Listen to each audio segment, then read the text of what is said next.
നമസ്കാരം, ന്യൂസ് 11:30 സ്വാഗതം. ഗുരുവായൂർ തൈക്കാട് കഴുമല്ലൂർ പാലക്കൽ ഭഗവതി ക്ഷേത്രത്തിൽ മോഷണം. ഭഗവതിക്ക് ചാർത്തുന്ന 7 പവന്റെ സ്വർണ്ണാഭരണങ്ങളും 1.5 ലക്ഷം രൂപയോളം നഷ്ടപ്പെട്ടു. ഇന്ന് പുലർച്ചെ 5:30-ഓടെ ക്ഷേത്ര ജീവനക്കാർ എത്തിയപ്പോഴാണ് മോഷണ വിവരം അറിയുന്നത്. ക്ഷേത്രത്തിന് മുന്നിലുള്ള വഴിപാട് കൗണ്ടറിന്റെ വാതിലിന്റെ പൂട്ട് തകർത്താണ് മോഷ്ടാക്കൾ അകത്ത് കയറിയിട്ടുള്ളത്. ഇതിനുള്ളിലെ സ്ട്രോങ് റൂമിന്റെ ഷട്ടറും തകർത്തിട്ടുണ്ട്. 2 ലോക്കറുകളിലായാണ് പണവും സ്വർണ്ണാഭരണങ്ങളും സൂക്ഷിച്ചിരുന്നത്. ക്ഷേത്രക്കുളം പുനർനിർമ്മാണത്തിന്റെ ഭാഗമായുള്ള ജോലികൾ നടക്കുന്നതിനാലാണ് ഓഫീസിൽ പണം സൂക്ഷിച്ചിരുന്നത്. Guruvayur ACP V Suresh, SI U Mahesh എന്നിവരുടെ നേതൃത്വത്തിൽ പോലീസ് എത്തി പരിശോധന നടത്തി. വിരലടയാള വിദഗ്ധരും ഡോഗ് സ്ക്വാഡും പരിശോധനയ്ക്കെത്തും.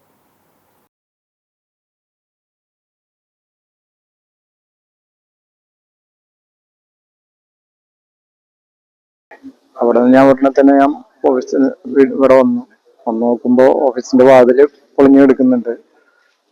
ഓഫീസിന്റെ ഉള്ളിലുള്ള സ്ട്രോങ് റൂം പൊളിച്ച നില ഷട്ടർ, അത് സെൻട്രൽ ലോക്കുള്ള ഷട്ടറാണ്. അത് ഷട്ടറിന്റെ അടിഭാഗം കട്ട് ചെയ്യാതെ മോൾ ഭാഗം പൊളിച്ച് ഉള്ളിൽ കടന്ന് അളമാരിയിൽ പൂട്ടി സൂക്ഷിച്ചിരുന്ന പണവും അത് ഓഫീസിന്റെ സ്ട്രോങ് റൂമിന്റെ ഉള്ളിൽ തന്നെയുള്ള ഒരു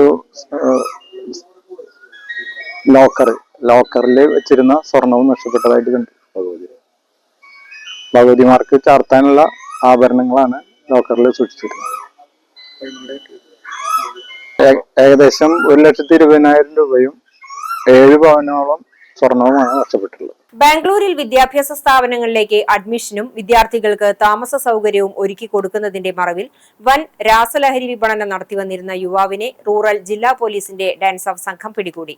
മണലൂർ അയ്യപ്പൻകാവ് ദേശത്ത് മേനോത്തുപറമ്പിൽ വീട്ടിൽ ശ്രീജിലിനെയാണ് തൃശൂർ റൂറൽ ജില്ലാ പോലീസ് മേധാവി B കൃഷ്ണകുമാർ IPSന്റെ നേതൃത്വത്തിലുള്ള ഡാൻസ് ഓഫ് സംഘവും അന്തിക്കാട് പോലീസും ചേർന്ന് പിടികൂടിയത്. ഇയാളിൽ നിന്ന് 56 ഗ്രാം MDMA പിടിച്ചെടുത്തിട്ടുണ്ട്. വിദ്യാർത്ഥികളെയും യുവാക്കളെയും ലക്ഷ്യമിട്ട് ലഹരിമരുന്ന് എത്തിക്കുന്ന സംഘത്തിലെ പ്രധാനിയാണ് പിടിയിലായ ശ്രീജിൽ. ബാംഗ്ലൂരിലെ വിദ്യാഭ്യാസ ഏജന്റ് എന്ന വ്യാജേനയാണ് ഇയാൾ തൃശൂർ കേന്ദ്രീകരിച്ച് ലഹരി ഇടപാടുകൾ നടത്തിയിരുന്നത്. വിദ്യാർത്ഥികൾക്ക് ഹോസ്റ്റൽ സൗകര്യം തരപ്പെടുത്തി കൊടുക്കുന്നതിന്റെ പേരിൽ വിശ്വാസം പിടിച്ചുപറ്റിയ ശേഷം ഇവരെ ലഹരി ഉപയോഗത്തിലേക്ക് നയിക്കുകയായിരുന്നു പ്രതിയുടെ രീതി. ജില്ലാ പോലീസ് മേധാവിക്ക് ലഭിച്ച രഹസ്യവിവരത്തെ തുടർന്ന് ദിവസങ്ങളായി ഇയാൾ നിരീക്ഷണത്തിലായിരുന്നു. തുടർന്ന് അന്തിക്കാട് വെച്ച് നടത്തിയ മിന്നൽ പരിശോധനയിലാണ് പ്രതി വലയിലായത്. ശ്രീജിൽ അന്തിക്കാട് പോലീസ് സ്റ്റേഷനിൽ ഒരു അടിപിടി കേസിലെ പ്രതിയാണ്. നടപടിക്രമങ്ങൾക്കു ശേഷം പ്രതിയെ കോടതിയിൽ ഹാജരാക്കും. ലഹരിമരുന്ന് കടത്തിന് പിന്നിൽ അന്തർസംസ്ഥാന ബന്ധമുണ്ടോ എന്നും കൂടുതൽ പേർ ഈ സംഘത്തിൽ ഉൾപ്പെട്ടിട്ടുണ്ടോ എന്നും പോലീസ് അന്വേഷിച്ചു വരികയാണ്.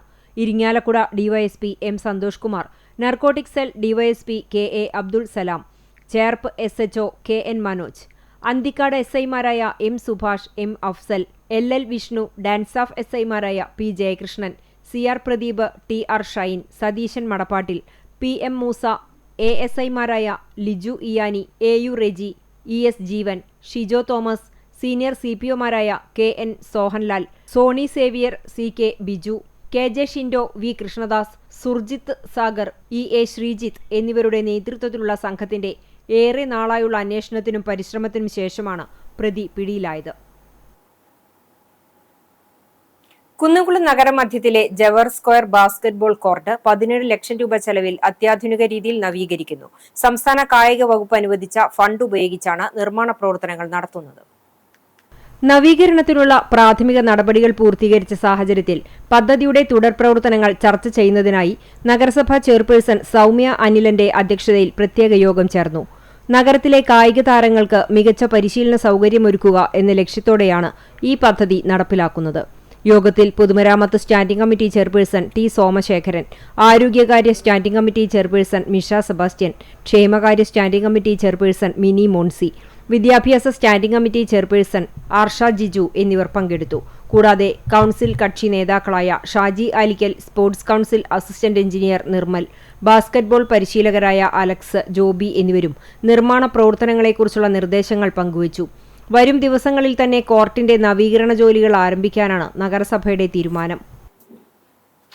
ചെറുവത്താണി നരസിംഹമൂർത്തി ക്ഷേത്രത്തിൽ നരസിംഹ ജയന്തി വ്യാഴാഴ്ച ആഘോഷിക്കും. രാവിലെ മേളത്തോടു കൂടിയ കളഭാഭിഷേകം, വൈകുന്നേരം ദീപാരാധന, സമൂഹ വിഷ്ണു സഹസ്രനാമജപം, മുറജപം, വാരം, അത്താഴപൂജ എന്നിവയുണ്ടാകും. തുടർന്ന് എല്ലാ ഭക്തജനങ്ങൾക്കും വാരസദ്യയും നൽകും.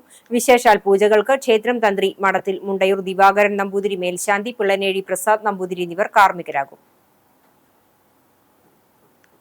മാർ ബസേലിയോസ് മാർ ഗ്രിഗോറിയോസ് ഓർത്തഡോക്സ് പുത്തൻപള്ളിയുടെ കീഴിലുള്ള മൂലേപ്പാട് സ്ഥിതി ചെയ്യുന്ന ഗീവർഗീസ് സഹദായുടെ നാമത്തിലുള്ള പെരുന്നാൾ ആഘോഷിച്ചു. മൂലേപ്പാട് ദേശത്തേക്കുള്ള റാസ ഭക്തിഗാന പുരസ്സരം കൊണ്ടാടി. തുടർന്ന് ധൂപ പ്രാർത്ഥനയും നേർച്ച വിളമ്പും നടത്തി. വികാരി ഫാദർ ജോസഫ് ചെറുവത്തൂരിന്റെ നേതൃത്വത്തിൽ പ്രധാന കാർമ്മികനായി father Zacharia Kollannur, trustee Milju C Jacob, secretary Merish Zacharia, convener Sony Zacharia എന്നിവർ നേതൃത്വം നൽകി.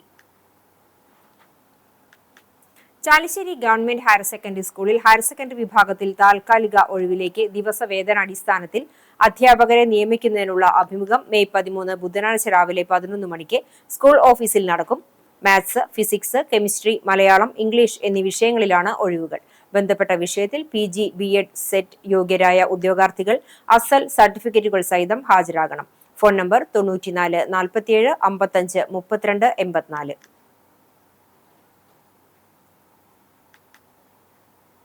ചരമം.